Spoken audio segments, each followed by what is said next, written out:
Yes, sir. Yes, sir. We have a very special guest in the house today. Could you do me a favor and introduce yourself? What's up, man? I'm Irish. Much love, Irish. Thanks for joining us today, G. So, I always like to get started from the very beginning. Could you tell us a little bit about your childhood, how it was for you growing up, Um, are we talking about the YA thing? Going or back into that. yeah, even before that? Just Um, yeah, so I was born in LA County, Glendale. Um, and my mom was Christian woman, dad an alcoholic, hardly ever there. Um, bounced around a lot, moved probably every 6 months or something. Uh, yeah, I lived in Florida for a while. I'm from Cali, grew up in Fresno, kind of. Um, moved to Florida for a while, back home to Hanford. Um, and then that's it. 13's when I started getting in trouble. damn. So you said you had a your pops was an alcoholic. Yeah. So did that kind of lead to you getting in trouble, where some of his actions kind of like just like, did you just want to escape that for a while? Yeah. So my dad was kind of out of the picture when I was, by the time I was 5, 6 or something. Yeah, Um,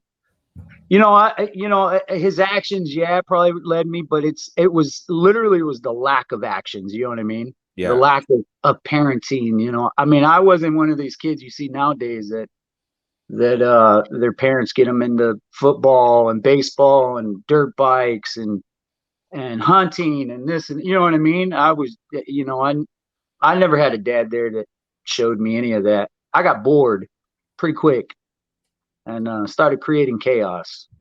damn. You said you started Yeah. getting in trouble at 13. What were some of the things you started doing? When I was in Florida, it actually started before 13. I remember my stepdad left and he was military, and as soon as he left and I knew him and my mom were getting a divorce, that's when I snapped. I remember the day I snapped. But uh, so yeah, just in Florida, I started hanging out with, I was 9 years old, hanging out with people that smoked pot and got in trouble. And, I think I was getting involved in this gang. I don't even remember it now. It's like, it's East Coast gang. I think it was called Folk or something like that. I don't remember. It was very short lived.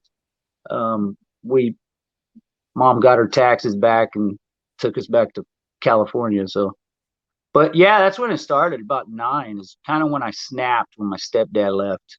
Damn. Yeah, That stability in your life was like in shambles now. yeah, it was the rejection. You know what I mean? I dealt with that. Dad didn't want me. I was always grounded. Everybody was putting me on the back burner. I think I had enough, and I think that's when I realized, it's just me, man. I just got to do me. Damn. Yeah. So you come over to California, and does you said that you're about 9 years old at the time? No, I think we got back to California when I was right, about 13 years old. 13. What kind Well, of what kind of stuff you getting into in California? um, we weren't there long. I remember we stayed at my cousin's house in Hanford for probably a month, and then we went to a hotel because I screwed that up.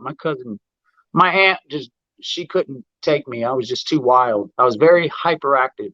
Yeah. But stayed in a hotel, and then my mom got an apartment in Armona, California. And I think time was going by pretty fast at that point for me.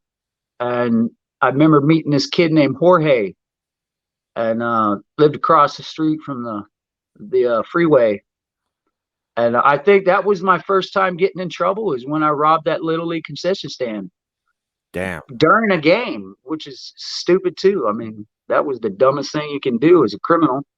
You know what I mean? Yeah. So Tons of that, witnesses. yeah, I mean, yeah, it was pretty dumb. But that was my first time really getting in trouble. Did you get caught for that? Oh yeah, we got. I mean, there was cops everywhere. There was people everywhere. There was 13-year-old boy just pulls out a pistol in front of a at a Little League concession stand where they probably don't have much money and maybe a couple bags of Skittles or something. But Yeah. you know what I mean? It was just an act of false pride. You know what I mean? Trying to be cool. Damn. Yeah.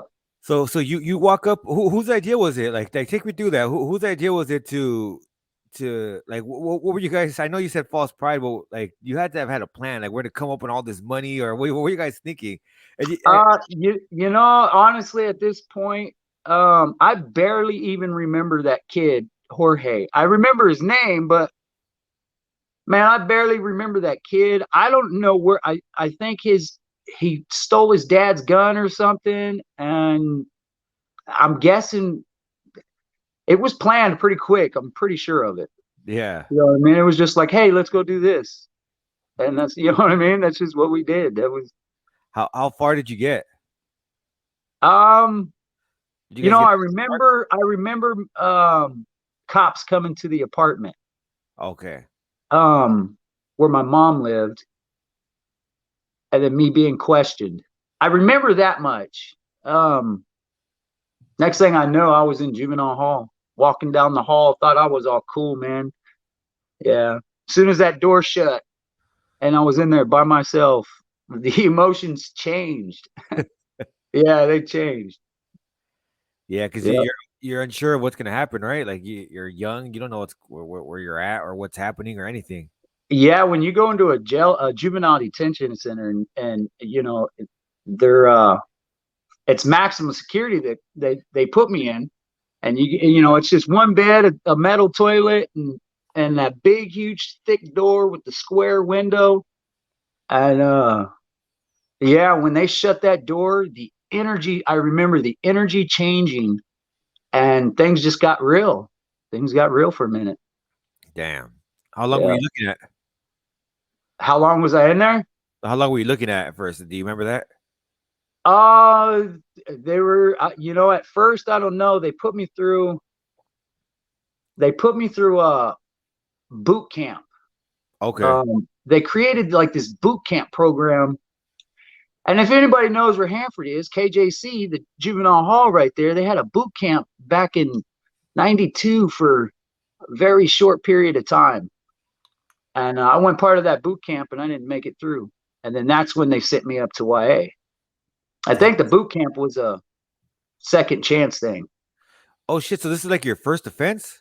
Yeah, that's when I was 13 years old. Yeah, first offense. Damn. So you get busted for armed robbery. They send you off to boot camp. Do you remember what you did or what you weren't doing that caused you to fail that boot camp program? Um, you know, I think my attitude, man. You know, they always gave people chances, but I think my attitude. Um, I didn't like the fact that I had to wake up every morning at 5 Oh and yeah, go yeah, run 4 miles. You know what I mean? And then you know these military dudes that worked for juvenile hall that were like veterans, um they you know yelling in your face, and me being so mischievous and vindictive all the time. um I think I just, you know what I mean, I was just a wreck. I was yeah, always mouthing off, always, no matter what. I feared no consequences. yeah. I could uh, definitely see that, especially at that young age. You're like, man, fuck all this shit. I don't need this shit. Yeah, Yeah, yeah.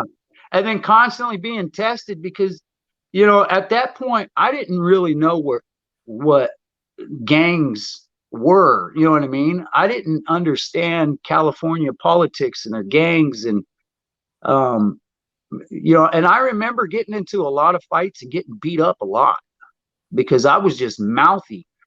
Man, I would, you know, I would diss somebody's hood and not realize the seriousness of it. You know what I mean? Not, I didn't take it serious like everybody else did. I learned to eventually, but yeah, I think that's why I didn't make it, because I was always in trouble. Damn. Yeah. They basically say you failed that program, and then they say they're done with you. They send you to YA. Yeah. Went to NRCC. How was it? Because that's like NR and S, like the reception centers in YA are way different than the juvenile halls. So Yeah. how They're just bigger. Yeah, really. And you get a roommate. yeah, how was it when you got there? It was all right. I mean, it was a new place. I remember I had acne like fucking crazy. Yeah, Um, a lot of people got acne in that place, and I think it was the food. But I don't know, maybe it was maturity. Everybody at that maturity, yeah. puberty stage. But yeah, I think it was all right. I remember right from there. I don't remember much my first time in there, but right from there, is when I went to Preston, to another boot camp program in Preston that I failed again. Do you remember how long they gave you at board? The first time you went aboard? Uh it was that 6 month, or I think it was the 6 month program they were supposed to put me through. And if I failed, I was supposed to do, I want to say a year and a half or something. Okay. Um, but all those fights and everything, every time you get into a fight, they tack on, I think it was like 3 to 6 months or something. How long did you last in the boot camp program? I don't even know. Um, I know I didn't make it.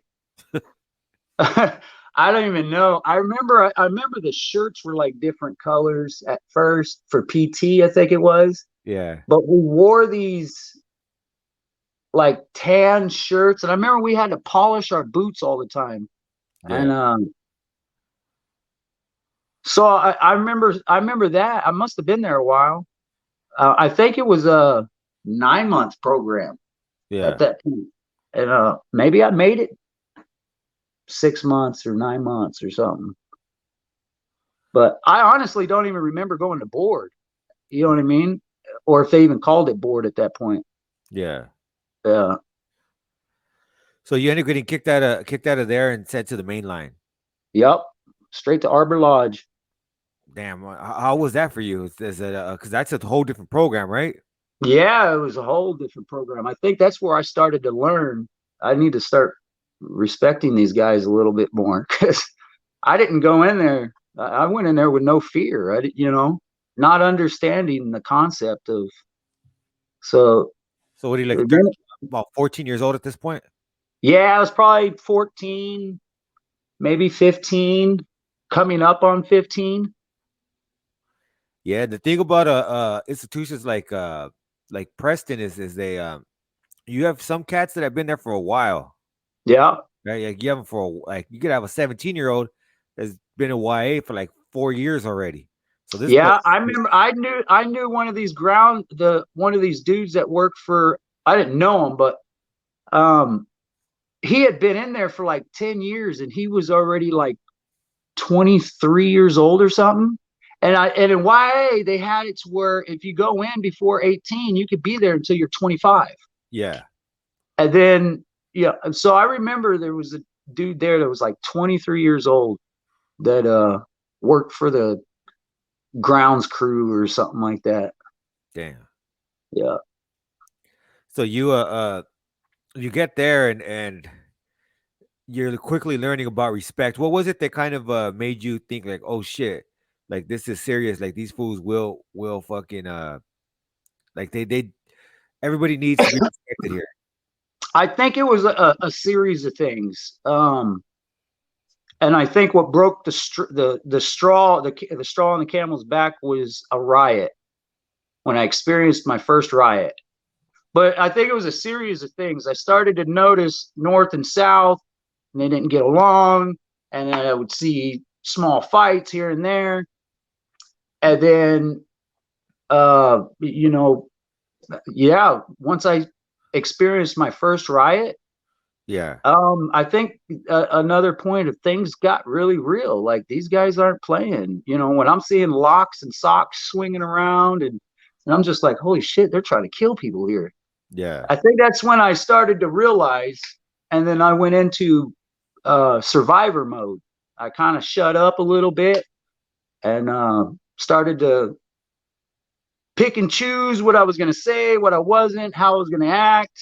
And yeah, I think that's when it got real for me. Did you side with anybody, or were you running with anyone, or you pretty much solo? No, I was independent. I was just by myself.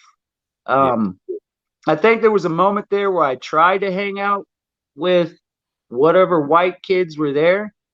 Um, but that didn't really go anywhere. Yeah, I just hung out with one or two people, and we were kind of cool and backed each other up. And then they'd either get moved or they'd get punked out or something, and then then you can't hang out with them at that point because then you look like an idiot too.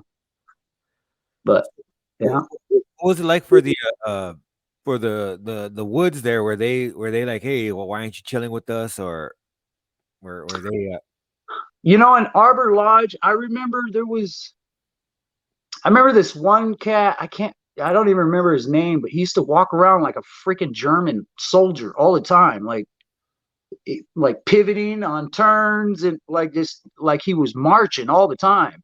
Yeah. Um, I didn't really find, I'm guessing he was white, a wood or something, but I didn't find too much interest in him. You know what I mean? I was just like, I don't know, maybe I automatically was like, I'm not fucking with that dude or something. But Yeah. I don't remember talking with that dude. There was this other dude, Philip, that I'm not going to say his last name, but he was there and we chilled for a long time, and then I think he paroled or something.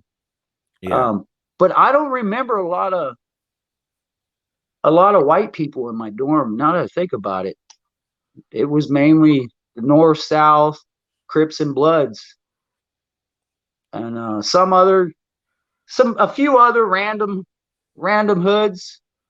Yeah. But yeah, I honestly don't remember a lot of the Yeah. whites. What kind of things would you end up fighting for?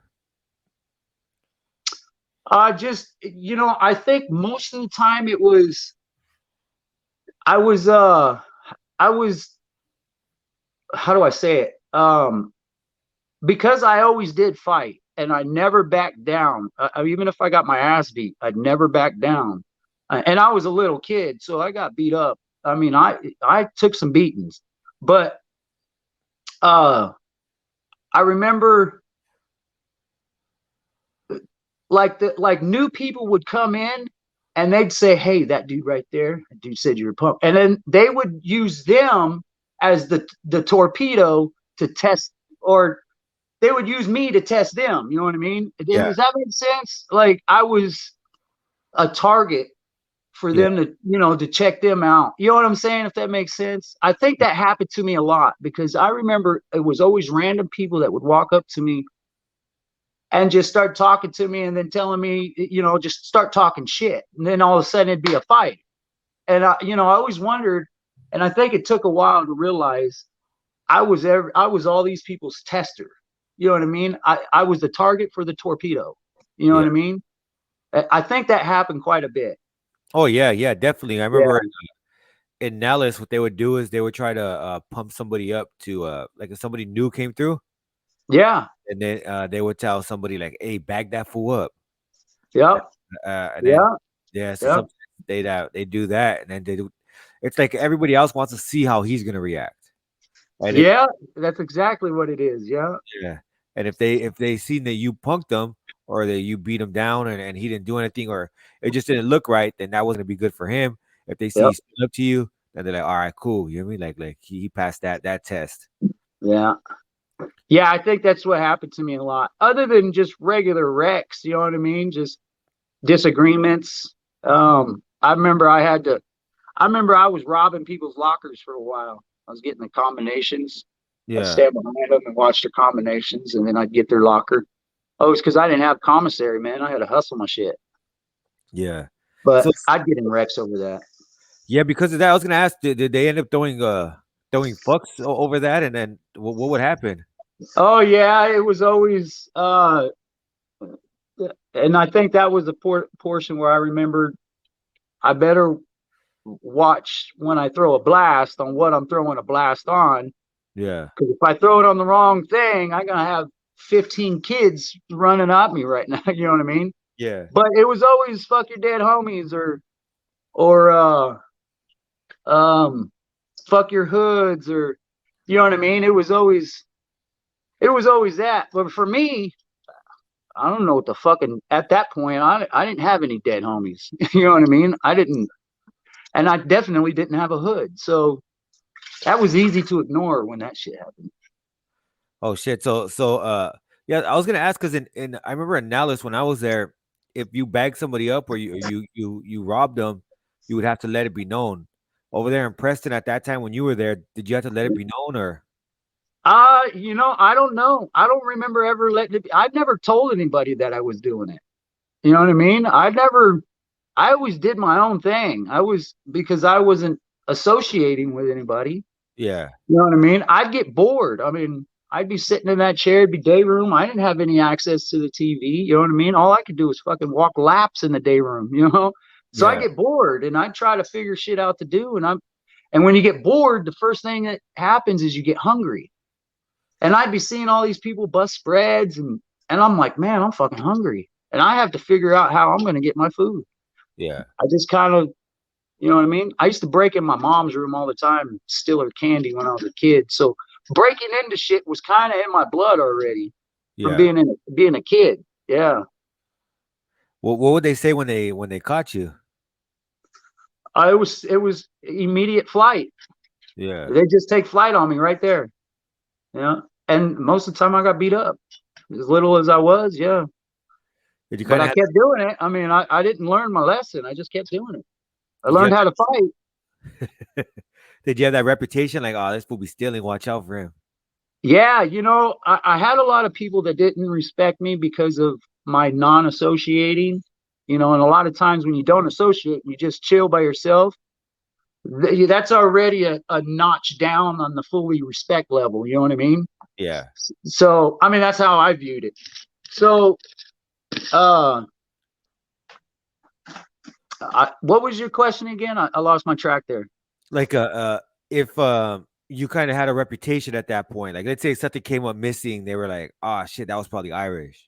Like Yeah, you know what? They did. But they also knew that because I mean Dennis the Menace, the name Dennis the Menace flew around a lot when I was discussed amongst other people. And they always knew that I was very antagonistic and that I wasn't scared. You know what I mean? I was scared, but it wasn't. I didn't really show it much. But um, so yeah, I think I had a reputation of people would enjoy watching me get into fights and they it was entertainment for them, especially when the COs I'd mouth off to the COs or the staff. um yeah. damn, did you catch a ass whoopings from them? Oh yeah. Yeah. uh, I I always remember that motherfucker Larry Graham. He was a fucking and Tamaki. Oh, both of them. Fuck them both. Yeah. I always trip They out were excellent. tripped out on that because like you said, you were a kid and you were probably a pain in the ass, right? Yeah, Yeah. you're a little shithead at the point, right? But Yeah. those are grown ass people. And I never Yeah. understood that. It's like for me, like right now, if I were working in a place and a little kid gets on my nerves, I'm gonna see him as a little kid. I'm not gonna be like, oh, I'm gonna fuck this little fool up. I'm gonna be like, yeah, Yeah. that's the way they act sometimes. They fucking, you mean they're little bastards. Sometimes they mouth off. They don't know how to act, and it's just Yeah. like understanding why they're doing that. Because like you said, there's abandonment issues, there's trust issues, there's just a lot going on, a lot of trauma with these kids. So Yeah. for staff to just act like that, I always tripped out on that. Yeah, that was yeah, you could tell that they didn't have their backs. They didn't have the kids' backs at all. You know what I mean? I remember them doing some dirty shit to me. You know what I mean? Yeah, it was dirty, bro. It was they did some dirty shit. Damn. And it was like they were convicts themselves in there. Yeah.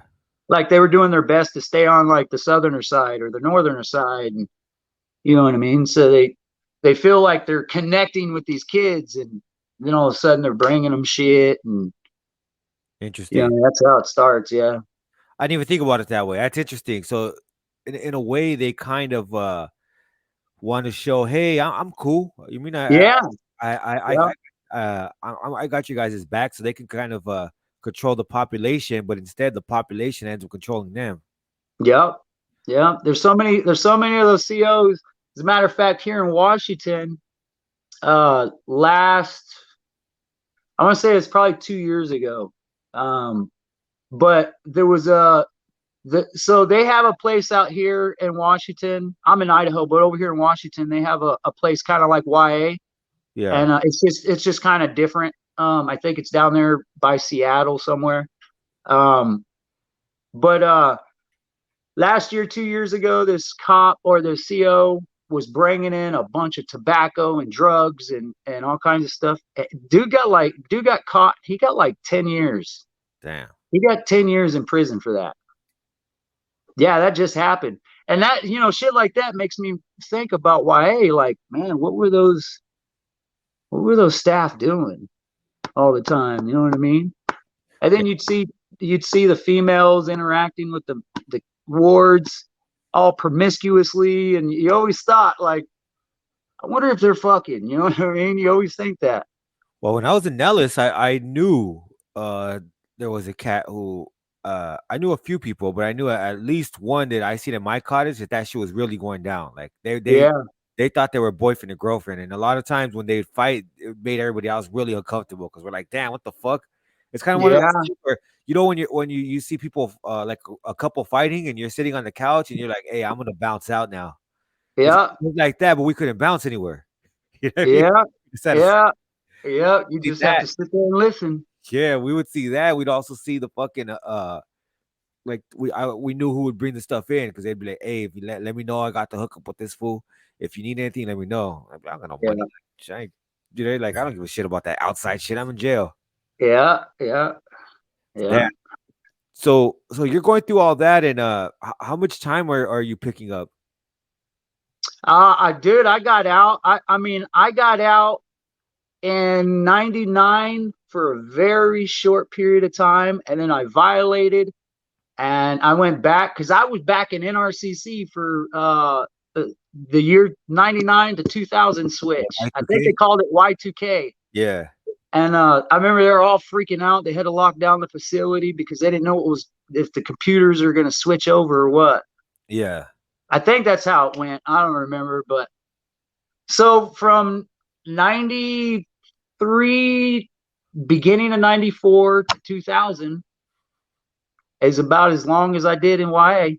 damn, And then from NRCC, I went to Corcoran and did my 90-day op. damn. Why'd you end up going to Corcoran? I, they violated me. I had an M number, an M Oh, letter.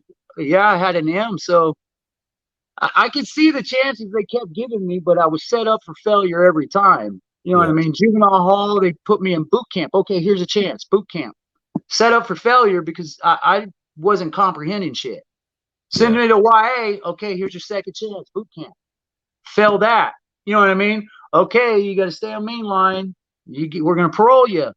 I failed that. All right, here you go. They send you, and the Corcoran 90-day op is just an observation to see how you do in prison. yeah. And that's it. And I did my 90 days and I got out. And I was out on the streets for a while. Then I absconded. So Well, where did you end up heading out to? Idaho. Yeah.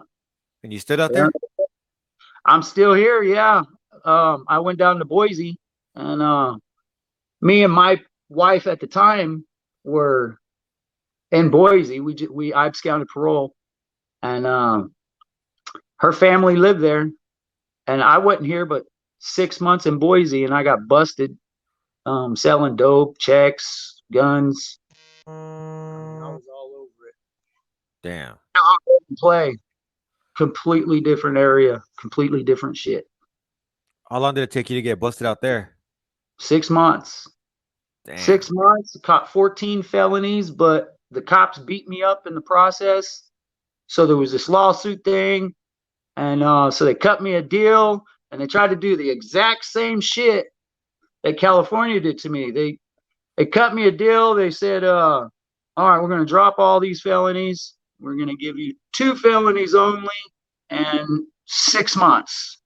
And the 6 months was what they call a rider program, Yeah. which it doesn't wind up being 6 months. It winds up being like a year because you got to sit in county jail for court. And then they sentence you to the 6 months. And then you go back to county jail to see the judge. And then the judge says, all right, you did good. You can go home. Well, I made it to like a week into that rider program. And I was already getting kicked out. Damn. And then I went to the yard after that. And that's where I spent several years. Damn. Yeah. And after that, actually when you got there, I don't need to know the particulars, but did you notice a difference between like YA and then the 90 days you did in Corcoran to Idaho? Was it like a completely different ballgame? Oh man, culture shock, dude. I was tripped out, and I think it really like put my brain into a shock of some sort. But I remember hitting county jail, and as soon as I go in, because uh, Fresno County Jail, and between Fresno County Jail, I did a lot of time in Fresno County Jail after Corcoran, but um, between Corcoran and Fresno County Jail, I kind of learned the whole white boy aspect on how they operated, how it was organized and segregated, and in Fresno, when I was in Fresno County Jail, everybody, I was in a dorm with nothing but people that have been in and out of prison all their life. Yeah. And you know what I mean? I had barely just did a 90-day op. So I was not like on a level of these guys of living life on a yard. You know what I mean? I was not on that level. So, and I was still another small guy to everybody. I've always been small my whole life. So I kind of learned everything there, and I kind of picked it up, and I enjoyed it, and I felt accepted, and I was like, cool. Then I got out and I hung out with them on the streets, and I was like, cool. And then as soon as I've scouted parole and I came here and I go to county jail, I walk in there and immediately I'm looking for segregation. I'm looking for, I'm walking up to the first white dude and like, hey, what's up, man? I need, is anybody going to be able to hook me up with some shampoo, some soap? I ain't got shit. I just got in here. And they all look at me like, who the fuck are you? Yeah. You know what I mean? Like, why would you even ask us that? Yeah, there's no segregation. There's no rules. There's nothing. Everybody, there's very few gangs. It's until you get to prison, it's all prison gangs, nothing from the streets, but except for some north and south. But yeah, dude, culture shock completely different. Yeah. That must be a trip there, because if you're like, because you were kind of, even though you live there, you're kind of an out of towner, right? So it's like you Yeah. have no fucking connections there. Yeah. I didn't know anybody. Yeah, so Nobody. like, hey, I know Jake from down there or whatever. It's like, nah, hell Yeah. nah. You don't know anybody. Yeah. I mean, there was a few people that I knew that was in there with me from the 6 months on the streets. I'm guessing it was 6 months. It was somewhere in there. But they just knew me because I sold dope. You know what I mean? So I was the dope dealer. So everybody wanted to be my friend. You know what I mean? Especially in there in case we got out. You know what I'm saying? So, I had some of those, but I didn't have. Yeah, dude, it was a trip. Complete culture shock, man. Complete. Damn, man. How long you? Even the city like Boise. I mean, I live up here in North Idaho. Fuck, I leave my truck doors unlocked. My house, when I leave my house, I just leave it unlocked, man. I got dogs in the house that would eat somebody up if they came in here. Yeah. But we're completely safe here. And in Cali, you can't leave your bike outside the 7-Eleven for 2 seconds. You Yeah. know? I mean, yeah, it's a trip here. I mean, it's like people are way too trusting here. Damn, Culture shock. how long did you end up doing in prison out there? Uh, I got out in 2007. I went in 2002, 2003, 2002 or 2003, somewhere in there. And I got out in 2007. And I was out until 2008 or something like that. So I was like 4.5 years my first time. Damn. Yeah. And then you ended up going back? Oh yeah. Yeah. I went back in 2009 or something like that. Then got out, and then 2010 I went back, and then I did 2.5 years on this last one, and then now I've been out for 11 years and almost 11, it's going to be 11 years in June. So you said from what 92 to about 2012. You What were about it? said from about 92 to about 2012 you were getting busted. Yep. So that's about a good 20 years of your life. Yep. Yeah. Damn. Not counting the parole time, you know what I mean? Yeah. Being out on parole is, out here it's not so bad. I mean, it's really not that bad out here. As long as you do your program and you stay clean, they don't really fuck with you out here. What was it that made you get to the point where, because you've been out for 11 years, so that's a conscious decision that you made. Uh, Yeah. what was it that made you say, you know what, I'm finished. I'm not going back to jail. And what steps did you take to make sure that didn't happen? It's kind of weird, but I think what did it for me was the uh the culture shock. When I got here and I realized I don't like this. You know what I mean? This is different. And yeah, it wasn't fun going to prison anymore. It wasn't fun. It wasn't fun being locked up anymore. It just wasn't. You know what I mean? The camaraderie, and that's weird to say, but in California, you got that camaraderie once you get older and you're in and out of jail and prison. There's that camaraderie amongst your people. You know what I mean? And here, hell no, man. Everybody tells on everybody, and then they're friends right afterwards. Ah, fuck that. Yeah, it's shady here, bro. It's shady compared to California, anyways. It's kind of weird. And during that process, you picked up some habits, correct? Like some drug habits. Through what process? I mean, yeah, I've picked up drug habits. Yeah, going I to was, jail and on the streets and like those that 20-year little stretch. yeah, I did meth and I don't really consider weed as a drug, but I've smoked weed most of my life. Um, Alcohol, some coke, not much, some crack. Crack was like a socializing thing. I can never get hooked on that stuff. I don't understand how people get hooked on crack. That shit.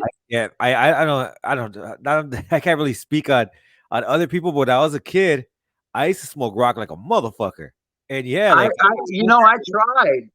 I literally tried to do it. I mean, I remember buying it, and every time I buy it, I'd be like, man, I'd rather have some dope, but I couldn't find any meth. You know what I mean? For some reason or another. yeah, But I was it could never get addicted to that shit for some reason. It just didn't like me. I don't know. I think it was more of a party thing because with the like I would smoke that shit like crazy, and then like I wouldn't be like, oh, I need more. I'd be like, whatever, if it comes, it comes. Yeah. Yeah, Yeah, well, when I'd smoke it, I would get cracked out. I would always think that I dropped fucking a little piece on the ground or something, or I'm scraping that pipe. But that shit only lasts like 15 minutes, you know what I mean? And then it's gone, and then you're just like, all right, now what? You know what I mean? And you don't even desire more. I didn't. I didn't even give a shit. I didn't want no more. and you know what's a danger for um and I don't mean this in a disrespectful way, but for people like you and I that when you start using drugs, right, is you have trauma that's already in your life. You have certain emotional issues you're dealing with, And you also have the history of alcoholism in your family Yeah. with your biological father, right? So you have Yeah. all that. Yeah, I'm an alcoholic, man. No doubt about it. Yeah, so you have all of that rooting against you, and yet you still chose to do it, and maybe not even knowing that, like not even realizing what that was, right? Hmm. So Yep. it's easier for you to form those habits and to form that addiction. Yep. Yeah, it was pretty easy. I mean, I think at that point, anytime somebody offered something and they were being friendly to me, I think that was the addiction, really. Because growing up, it was really hard. You're always wanting somebody to be friendly, and when you grow up and nobody's friendly, you kind of get addicted to people being friendly. So as soon as they're friendly to you and they give you that false pride that they're cool with you, and they're like, here, smoke this, and you're like, all right, yeah, and you're willing to do whatever. I think that's how it falls together. Yeah, damn. Yeah, I think that's how it falls together right there. How did you end up? Because the way I found you was on TikTok, and you talk a lot about recovery. Yeah. How did you end up going through that process, and how difficult was that for you? So I've been in recovery many, many times. You know what I mean? And I'm just realizing that I never really work on everything. I always rush through it. You know what I mean? And so I think this time, it's been 10 years, and I think I'm starting to realize I'm never going back to prison. That like that whole world that I was comfortable in Yeah. is gone. Once they And I think that's it. That's important to understand that what he's saying there. He came to the realization he's not going back, and that is an important part of that growth process. But continue, my Yeah, bad. no, you're cool. Yeah, I think I was complacent in my world. I knew how to navigate it. I knew how to survive in it. I knew how, you know what I mean? There was good times, there was bad times. I knew what to expect. And then, after I got off parole here, that's when that's when my whole world fucking changed. And the last 4 years, yeah, it's led me up into the point of today is now 20 days sober. It's led me up to that point to where it's like, all right, that whole world of mine is really gone. And it's almost like losing a loved one or something. You know what I mean? It's what you're used to. Yeah, it was normal. And Yeah. it's like the culture shock going from California to Idaho and the politics. It's like the culture shock.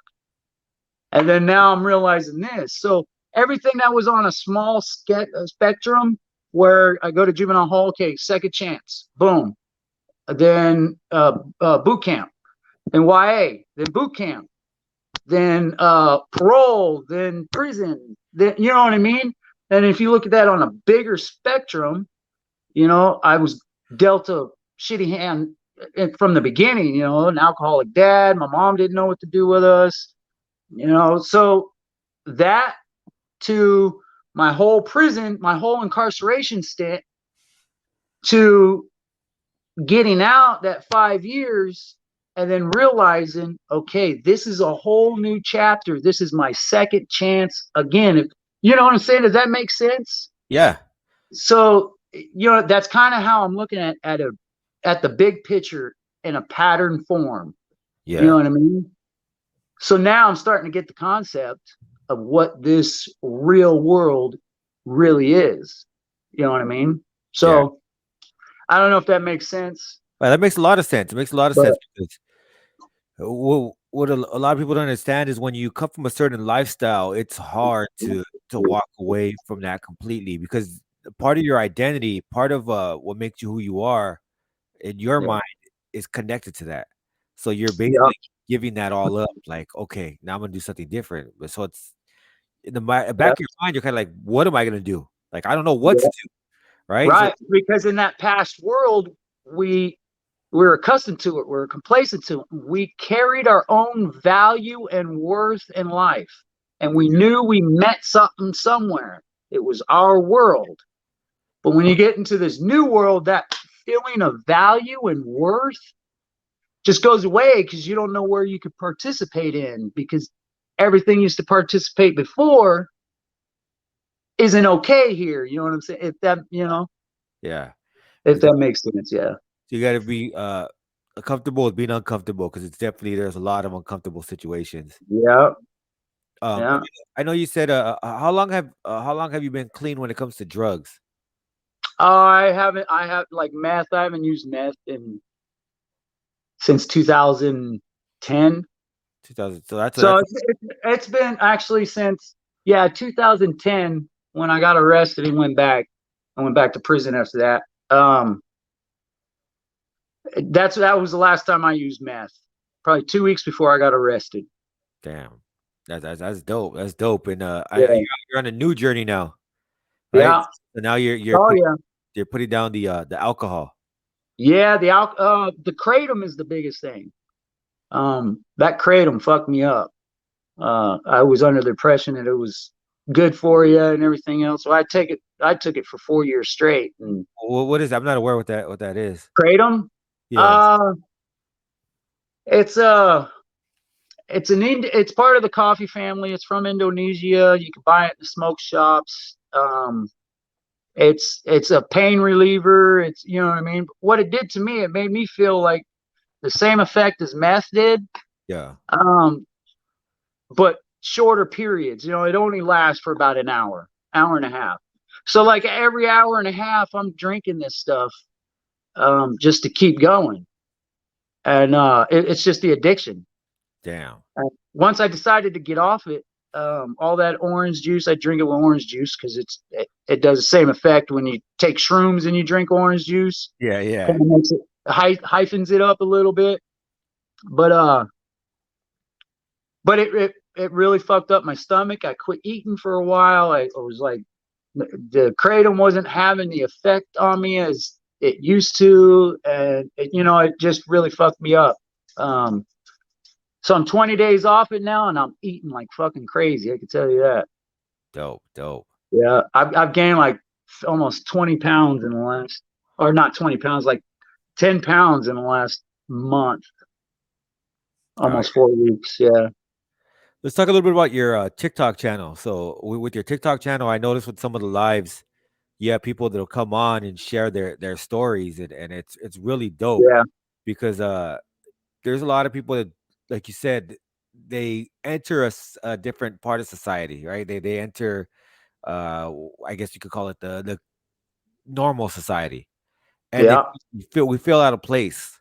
So you kind of give people a platform where they could be comfortable, because they don't know anywhere else to go.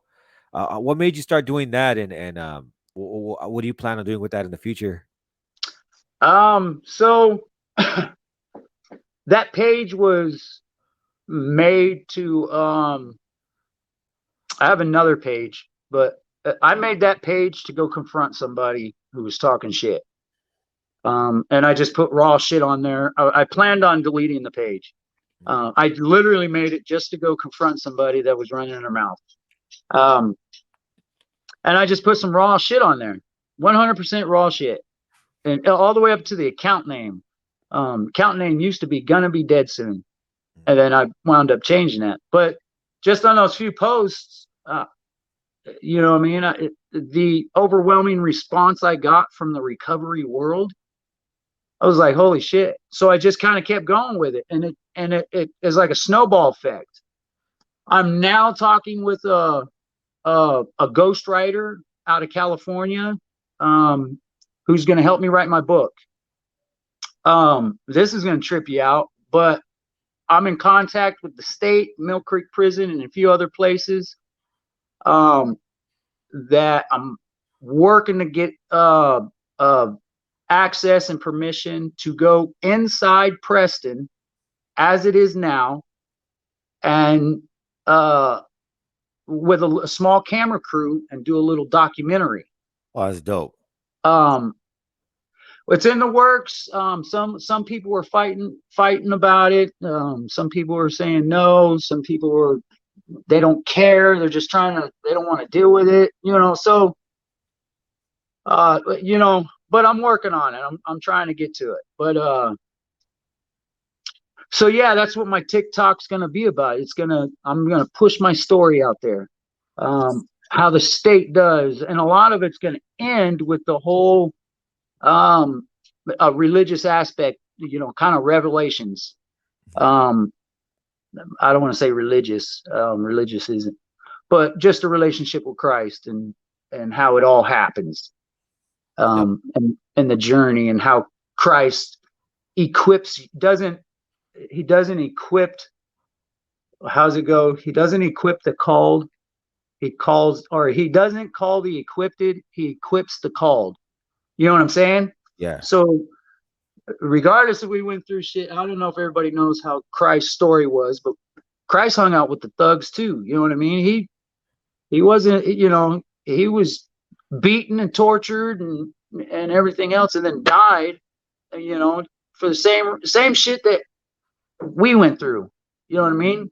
Beaten all the time in every way you could think of. So pressure builds diamonds, basically.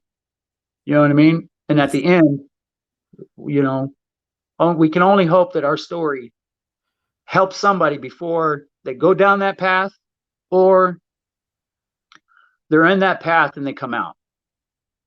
Yes, If sir. that makes sense. Oh yeah. So you got the book possibly in the works, Yep. documentary possibly in the works. You got the TikTok channel growing, and Yep. it good things are happening now that you are staying sober, and that's what's dope, man. Because I want people to understand that it's not always a walk in the park. There's good days, there's terrible fucking days, right? But it's Yeah. just about taking it one day at a time and making sure you have that end goal in mind. Yep. Yeah. That's just what we got to do. I've just got to strip myself of who I thought I was, leave my past in the past, and don't think about the future. Just live in the present. Sir. Before we wrap it up, is there anything else you wanted to add? Nah, man. Glad to be back on. I can come back anytime. Appreciate it. Yeah, we'll definitely have you back on again, Irish. Always a joy to talk to you, man. And Yeah. just if you could tell everybody where could they find you at again? On TikTok, it's gonna be coming. It's gonna be overcoming all odds. Yeah, at gonna be overcoming all odds. Dope. Appreciate that, G. So basically, that's where you guys can find him. Go ahead and follow him. He has a dope story, a dope TikTok channel, very unique. Again, I appreciate you joining us today, G. Hell yeah, bro. And much love to the Nasty crew. Much love to all my white babies. And with that, we out. Peace.